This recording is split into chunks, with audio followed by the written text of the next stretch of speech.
दोस्तों आज हम बात करेंगे कि पीएम मोदी ने ब्रिक्स के मंच से कैसे यूएन में रिफॉर्म्स की मांग की है, कैसे दबाव बनाया है यूएन से कि आप रिफॉर्म कीजिए और इंडिया को परमानेंट सीट दीजिए सिक्योरिटी काउंसिल की।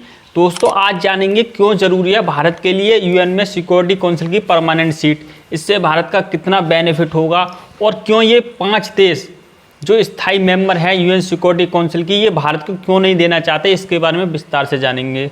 दोस्तों भारत ये सबसे ज़्यादा जनसंख्या वाला देश और चौथी सबसे बड़ी इकोनॉमी है भारत, लेकिन फिर भी यूएन ने भारत को धोखा दिया है। तो आप खुद ही सोचिए, जिस यूएन की स्थापना 1945 में की गई थी जब भारत देश आज़ाद भी नहीं हुआ था, क्या 1945 का बना यूएन भारत की स्थिति को तय कर सकता है? नहीं कर सकता।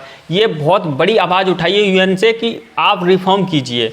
और दोस्तों एक और बात, 1945 में जिस यूएन की स्थापना की गई थी ये 2025 की स्थिति को तय कर सकता है या नहीं कर सकता, ये कमेंट में जरूर बताइए। यूएन सिक्योरिटी काउंसिल के स्थायी मेंबर हैं अमेरिका, रूस, चीन, फ्रांस और ब्रिटेन। दोस्तों इनके पास एक विशेष पावर है जिसे वीटो पावर कहते हैं।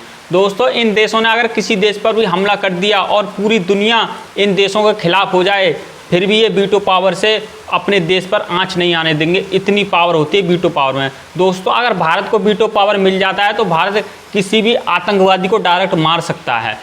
यूएन में कोई सा भी देश भारत के खिलाफ खड़ा नहीं हो सकता कि आपने आतंकवादी या पाकिस्तान को या चीन को ऐसे क्यों कर दिया। इतनी बड़ी पावर होती है वीटो पावर। अगर दोस्तों सोचो अगर ये भारत को मिल जाए तो भारत कितना आगे बढ़ जाएगा और कितनी वैश्विक साख बढ़ जाएगी भारत की, जैसे आतंकवादी गुट और पाकिस्तान घुटनों पर आ जाएंगे। दोस्तों एक ऐतिहासिक घटना की बात करते हैं। जैसे भारत ने परमाणु परीक्षण किया था तो पूरी दुनिया भारत के खिलाफ हो गई थी, लेकिन जब हमारा दोस्त रूस ने वीटो पावर करके भारत पर सैंक्शन लगाने से रोक दिया था, जिससे पता चलता है कि वीटो पावर कितनी ज़्यादा पावरफुल और कितनी ज़्यादा ज़रूरी है भारत के लिए।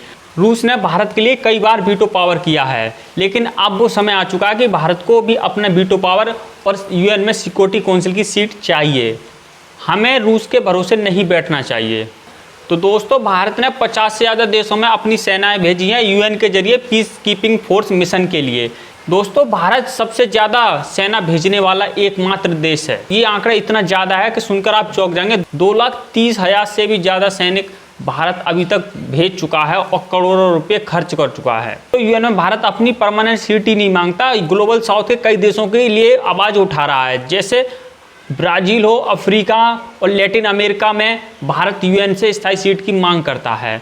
दोस्तों ये चाहता है कि सबको हक मिले या फिर किसी को वीटो पावर भी ना मिले। दोस्तों यूएन में भारत को स्थायी सिक्योरिटी काउंसिल की मेंबरशिप दिलवाने के लिए पूरे देशों की 2/3 देशों की सहमति होनी चाहिए। और जो 5 परमानेंट मेंबर्स हैं रूस, फ्रांस, चीन, अमेरिका और ब्रिटेन, इन सब की सहमति होनी चाहिए। दोस्तों 4 देश रूस, फ्रांस, अमेरिका और ब्रिटेन तो सहमति जता चुके हैं, लेकिन चीन सबसे बड़ा रोड़ा बन चुका है भारत के लिए। चीन नहीं चाहता कि भारत को स्थायी मेंबरशिप मिले यूएन में। दोस्तों चीन समर्थित इस्लामिक देश पाकिस्तान, तुर्की ये भी नहीं चाहते कि भारत को स्थायी सीट मिले। भारत ने कभी आधिकारिक तौर पर यूएन को छोड़ने की बात नहीं की, लेकिन भारत ने यूएन को कई बार चेताया है कि अगर भारत को स्थायी सीट नहीं मिली तो ये अच्छा नहीं होगा और यूएन पर एक बहुत बड़ा प्रश्न उठ जाएगा उसकी प्रशंसकता और उसकी सच्चाई पर। ग्लोबल साउथ के देश उस यूएन पर सवाल उठाने लगेंगे जैसे भारत उठा रहा है। दोस्तों भारत ग्लोबल साउथ का लीडर है। भारत के एक इशारे पर ग्लोबल साउथ के सभी देश यूएन के खिलाफ खड़े हो जाएंगे। तो दोस्तों भारत को स्थायी सीट मिलनी चाहिए या नहीं मिलनी चाहिए, कमेंट करके जरूर बताएं। और दोस्तों अपना सपोर्ट दिखाएं, चैनल को सब्सक्राइब करें और कमेंट करें।